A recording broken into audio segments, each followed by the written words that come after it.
Pedro de Alcântara, o último monarca.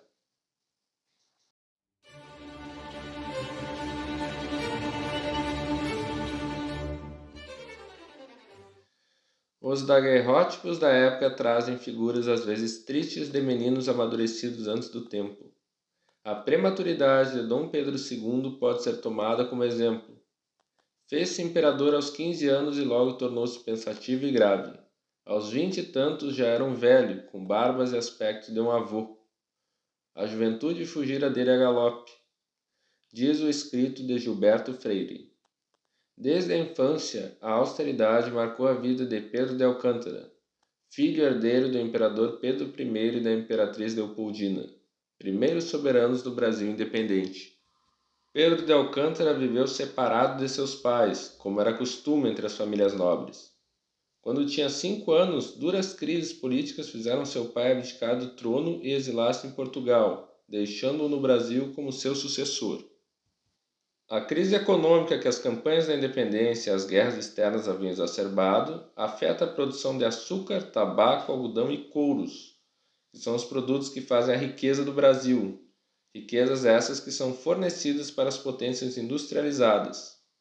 Dessas potências continuamos a comprar produtos manufaturados, sem conseguir equilibrar a balança comercial com as nossas matérias-primas. Dom Pedro de Alcântara teria direito ao trono quando fizesse 18 anos e deveria ser educado por homens ilustres. José Bonifácio foi nomeado seu tutor, e eram seus professores homens como Luís Alves de Lima e Silva, o futuro Duque de Caxias, e Félix-Émile Taunay, artista francês. Enquanto o imperador era menor, o país deveria ser governado por regências.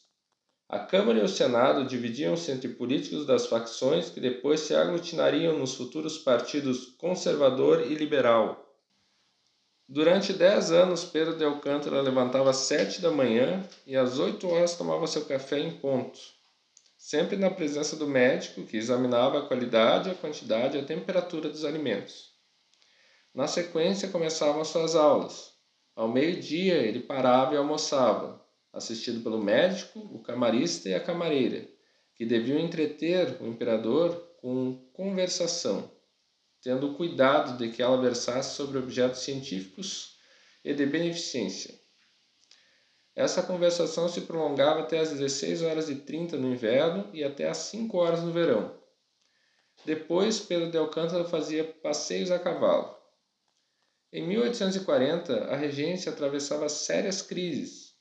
O descontentamento com o acúmulo de impostos e com a política centralizadora, que negligenciava os interesses das províncias, gerou rebeliões regionais, algumas delas de caráter separatista, como a Guerra dos Farrapos no Rio Grande do Sul, que se prolongaria por 10 anos.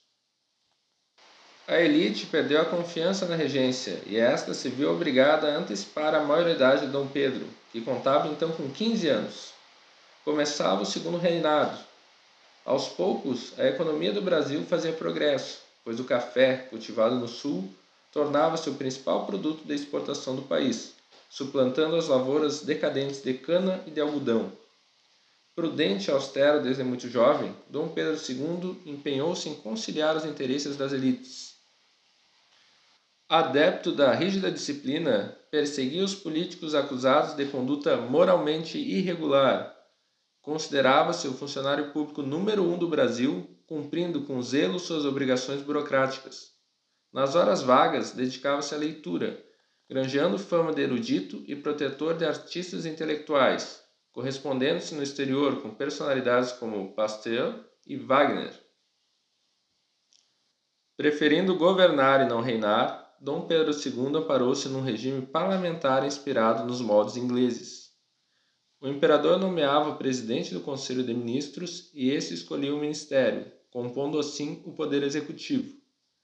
Nas eleições, restringindo o direito de voto e recorrendo à fraude, as elites agrárias compunham a Câmara, que desempenhava, junto com o Senado vitalício, o poder legislativo. Quando havia divergências entre o gabinete e a Câmara, o imperador dissolvia-os, exercendo o poder moderador.